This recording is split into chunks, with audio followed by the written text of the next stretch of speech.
Give it up for Mario, everyone. Relationships are a big topic tonight, you know? Dating, we have the 3-month undecided, whatever this is, in the front row.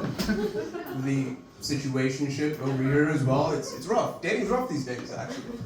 But yeah, no, I am off the apps. I deleted them quite a while ago because I would like to keep my self-esteem, you know? A while ago, I was actually on Hinge, and Hinge is basically this platform where you have prompts you have to respond to, and basically you have to answer the prompts, and the idea is that you like people's answers. You're supposed to match based on your personality, in theory. Never goes down. And I came across this girl's profile. The prompt was, my most controversial opinion is blank, and you're supposed to finish the rest of the sentence. And in her profile, she said, my most controversial opinion is, Andrew Tate is right sometimes. For those of you who might not know who Andrew Tate is, he's an online personality. He preaches toxic masculinity, right? He's a...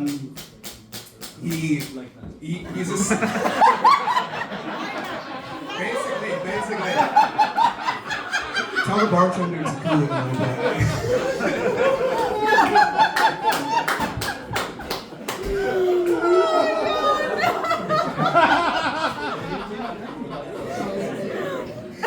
Beautiful, thank you.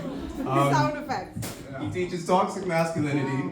He's a self-proclaimed misogynist, so he says this about himself. He says that he is a misogynist, because you obviously want to advertise that.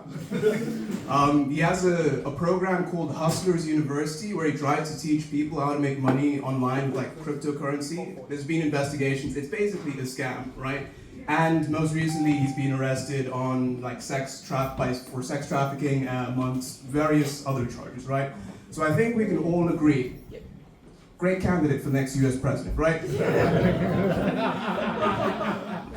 Politics aside, right? This is on a profile. My most controversial opinion is Andrew Tate is right sometimes.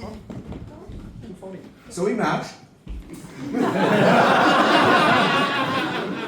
I was curious, genuinely I was curious, and the conversation went about as well as you would expect. I deleted the app, and now basically I'm back to looking for people the old-fashioned way, which is essentially by accident, unless you're a creep. And I thought I got lucky. I thought I caught a break a few weeks ago. I was at a friend's house party, and I struck up a conversation with this girl, right? And I wasn't even thinking about anything romantic at the time, but I struck up a conversation, you know, and I realized partway through the conversation, it's like, oh, she's pretty smart, you know, she's quite funny, overall, you know, interesting person. And so I think to myself, you know, I should invite her to one of my stand-up shows that I'm doing. I was doing a show the next week. So I asked her, like, hey, would you like to come to a show that I'm doing next week? I was like, yeah, I'd love to come see you. And in my head, I'm thinking, this is going fantastic, right? 10 minutes later into the conversation, she brings up her boyfriend. Oh. Devastating, I know. Because now the boyfriend is probably also coming to my stand-up show. Right? And the thing is that, okay, a brief aside, right? I know that there's some people out there, you might be one of them, I know that there's people out there that like to flirt, right? When you are still in committed relationships. And I'm just here to say, no! Stop! Listen, I work for a video game company. I have all the games I could ever possibly want to play. I don't need to be playing more games with you, okay? I'm full. Stocked up, okay? There's no space for more games. I'm done. Okay? But anyway, I'm like, yeah, sure, whatever. I probably misread the situation. So the show rolls around, she comes to the show, boyfriend's there, obviously, and I'm thinking to myself, it's fine, we can be friends, it's all cool. During the show, it comes up that she's in an open relationship, right? And that she is interested in going out with me, right? See, the thing is, okay, if you don't know what an open relationship is basically an agreement where the girl gets to have sex with a bunch of different people, and the guy gets to go on a lot of coffee dates. Because that's basically, like, honestly, 99% of the time, as the guy, you're not going to be getting as much sex as you think, right? Genuinely, think about it. Every single woman in this room is currently not having sex because they don't want to.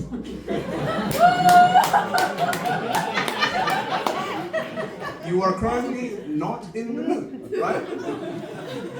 Every single guy in this room is actively, as I speak, trying to get someone to have sex with. You're playing.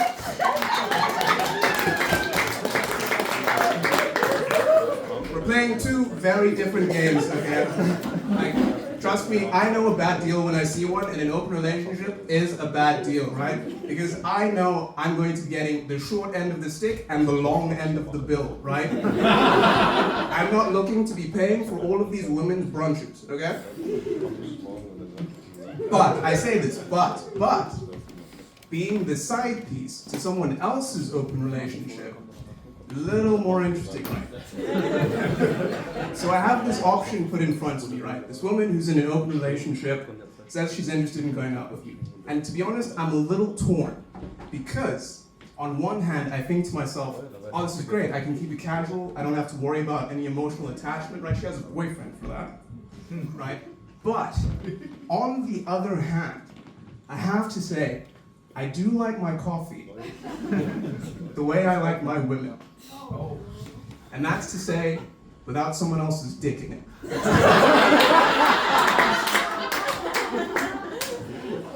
So, it's a tough decision, right?